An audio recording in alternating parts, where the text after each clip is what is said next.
भाजपा को आरएसएस ने बनाया, नरेंद्र मोदी को आरएसएस ने बनाया। देश में 2014 में भाजपा की सरकार बनाने में आरएसएस का योगदान काफी ज्यादा रहा।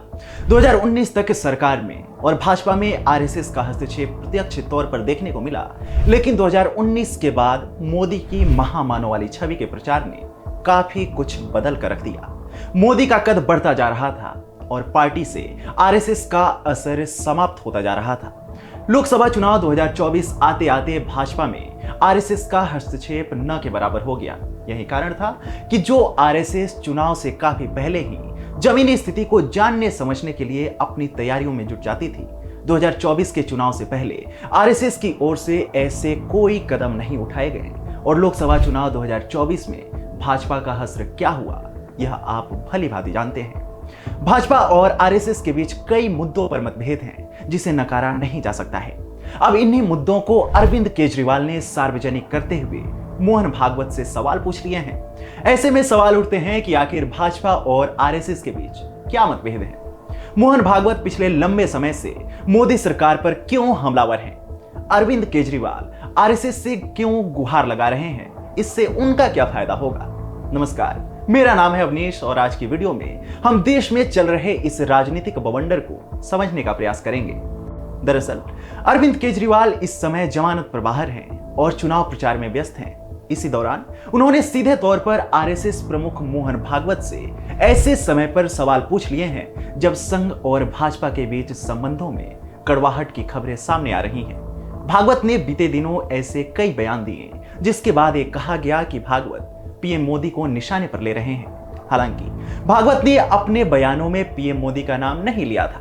अब केजरीवाल ने मोहन भागवत से सवाल पूछते हुए कहा है कि जिस तरह से मोदी जी देश भर में लालच देकर ईडी और सीबीआई की धमकी देकर दूसरी पार्टी के नेताओं को तोड़ रहे हैं, यह भारत के लोकतंत्र के लिए सही है या हानिकारक है? जिन नेताओं को मोदी शाह ने भ्रष्टाचारी कहा, उनको बीजेपी में शामिल कर लिया गया।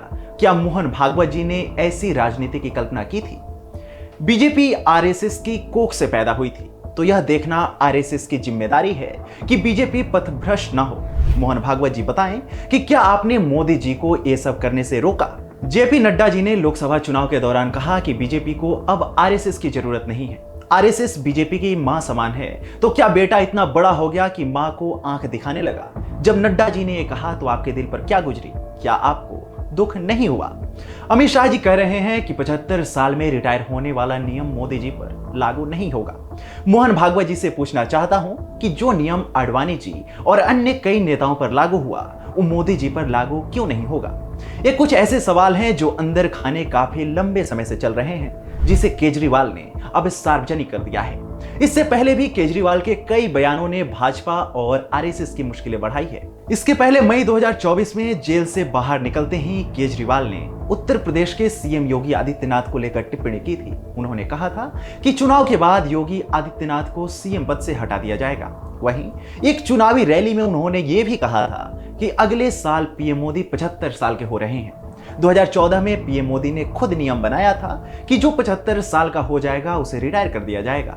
केजरीवाल के इस बयान का तब यह असर हुआ कि अमित शाह को 75 की उम्र में रिटायरमेंट पर सफाई देनी पड़ी थी, लेकिन तब भी योगी आदित्यनाथ को लेकर केजरीवाल ने जो दावा किया था, भाजपा की ओर से किसी भी नेता ने उसका खंडन नहीं किया। ध्यान देने वाली बात है कि सीएम योगी आरएसएस के करीबी हैं और संघ के एजेंडे में एकदम फिट बैठते हैं। जानकारों के मुताबिक यही कारण है कि भाजपा का केंद्रीय नेतृत्व यानी मोदी, शाह और नड्डा की तिकड़ी उन्हें पसंद नहीं करती। हालांकि सच्चाई क्या है कोई नहीं जानता। अब आपके मन में भी यह सवाल आ रहा होगा कि आखिर मोदी और शाह की शिकायत मोहन भागवत से अरविंद केजरीवाल क्यों कर रहे हैं? इस सवाल के मायने समझेंगे उससे पहले लोकसभा चुनाव 2024 के ठीक बाद मोहन भागवत के उन बयानों पर गौर करते हैं जो सीधे तौर पर मोदी और संघ के बीच खटास को दर्शाता है। 4 जून 2024 को आम चुनाव के नतीजे सामने आने के कुछ ही दिन बाद मोहन भागवत ने कहा था, एक सच्चे सेवक में अहंकार नहीं होता, वह गरिमा बनाए रखते हुए लोगों की सेवा करता है। लोकसभा चुनाव का जिक्र करते हुए उन्होंने कहा था कि प्रचार के दौरान सदाचार बरकरार नहीं रखा गया। उन्होंने कहा था, जो मर्यादा का पालन करते हुए काम करता है, गर्व करता है, लेकिन अहंकार नहीं करता, वही सही अर्थों में सेवक कहलाने का अधिकारी है।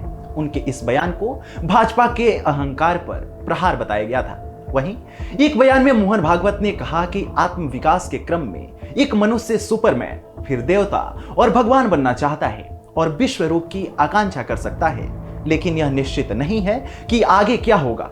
उनके इस बयान को भी सीधे तौर पर मोदी पर प्रहार माना गया। इसके अलावा झारखंड में गैर सरकारी संगठन विकास भारती द्वारा आयोजित बैठक में मोहन भागवत ने कहा, लोगों को कभी भी अपनी उपलब्धियों से संतुष्ट नहीं होना चाहिए और मानव जाति के कल्याण के लिए लगातार काम करना चाहिए, क्योंकि विकास और मानव महत्वाकांक्षा की खोज का कोई अंत नहीं है। कांग्रेस ने भागवत के इस बयान को हाथों हाथ उठाया और जयराम रमेश ने इसे पीएम मोदी पर निशाना बताया था। वहीं लोकसभा चुनाव 2024 के नतीजों के ठीक बाद आरएसएस के दिग्गज नेता इंद्रेश कुमार के बयानों ने भी सुर्खियां बटोरी थी। उन्होंने कहा था कि 2024 में राम राज्य का विधान देखिए, जिनमें राम की भक्ति थी और धीरे धीरे अहंकार आ गया, उन्हें 240 सीटों पर रोक दिया। जिन्होंने राम का विरोध किया, उनमें से राम ने किसी को भी शक्ति नहीं दी। कहा, तुम्हारी अनास्था का यही दंड है कि तुम सफल नहीं हो सकते। इन सारे बयानों से निष्कर्ष यही निकलता है कि आरएसएस भाजपा से खुश नहीं है। आरएसएस का टॉप लीडर सिर्फ भाजपा से खुश नहीं है, वहीं भाजपा के टॉप लीडर भी आरएसएस को देखना पसंद नहीं कर रहे हैं। इसका उदाहरण उस समय भी देखने को मिला था जब इंडियन एक्सप्रेस को दिए इंटरव्यू में भाजपा अध्यक्ष जेपी नड्डा ने आरएसएस पर टिप्पणी की थी। उन्होंने कहा था, शुरू में हम अक्षम होंगे, थोड़ा कम होंगे, आरएसएस की जरूरत पड़ती थी, आज हम बढ़ गए हैं, सक्षम हैं, तो बीजेपी अपने आप को चलाती है। उनके इस बयान के बाद संघ में काफी नाराजगी देखने को मिली थी। अजीत पवार जैसे नेताओं को अपने पाले में लाना या फिर दूसरी पार्टी से आए लोगों को तुरंत ही राज्यसभा में भेज देना जैसे तमाम मुद्दे संघ के नैरेटिव में फिट नहीं बैठते हैं। संघ और भाजपा के बीच खींचातानी लंबे समय से चल रही है, लेकिन केजरीवाल ने इस खींचातानी को सार्वजनिक कर दिया है। हरियाणा चुनाव से ठीक पहले केजरीवाल ने यह सवाल पूछकर भाजपा की मुश्किलें बढ़ाई है। अब समझते हैं कि आखिर संघ और भाजपा की लड़ाई में केजरीवाल हाथ क्यों सेक रहे हैं। जिस तरह से विपक्ष के नेता राहुल गांधी संघ पर चोट करते रहे हैं, अरविंद केजरीवाल की रणनीति उनसे थोड़ी अलग है। केजरीवाल चाहते हैं कि आरएसएस की शुचिता बनी रहे। उनके सवाल करने के लहजे से ऐसा प्रतीत हुआ कि वो शिकायत कर रहे हैं और शायद अंदर ही अंदर यह भी बताने का प्रयास कर रहे हैं कि भाजपा अगर आपकी बात नहीं मानती है तो हम हैं। बीबीसी के एक रिपोर्ट में कुछ ऐसा ही दावा किया गया है। आपने गौर किया होगा कि केजरीवाल पिछले कुछ वर्षों से हिंदुत्व की राजनीति को प्राथमिकता देते आ रहे हैं। दिल्ली में कई जगहों पर सुंदरकांड करवाने की बात हो या तिरंगा लगवाने की बात हो, बुजुर्गों को तीर्थ यात्रा पर भेजने की बात हो, केजरीवाल और आम आदमी पार्टी के नेता खुद को कट्टर देशभक्त की छवि वाला पेश करते रहे हैं। 2021 में केजरीवाल ने ऐलान किया था कि उनकी सरकार का मकसद राम राज्य लाना है। अगर अन्ना आंदोलन से देखें तो अन्ना हजारे का संबंध नानाजी देशमुख से बताया गया था, जो संघ से जुड़े हुए थे। हालांकि बाद के सालों में केजरीवाल ही अन्ना से दूर हो गए। ऐसे में इस बात की संभावना भी जताई जा रही है कि केजरीवाल दबे स्वर में आरएसएस से खुद पर भरोसा जताने की बात कर रहे हैं। इससे इतर यह भी हो सकता है कि केजरीवाल संघ और भाजपा के बीच चल रही खींचातानी में घी डालने का काम भी कर रहे हों, जिससे इनके बीच दूरियां बढ़ती जाए और अन्य पार्टियां इसका राजनीतिक लाभ उठा सकें। खैर, इस मामले पर आपकी क्या राय है, हमें कमेंट सेक्शन में जरूर बताएं।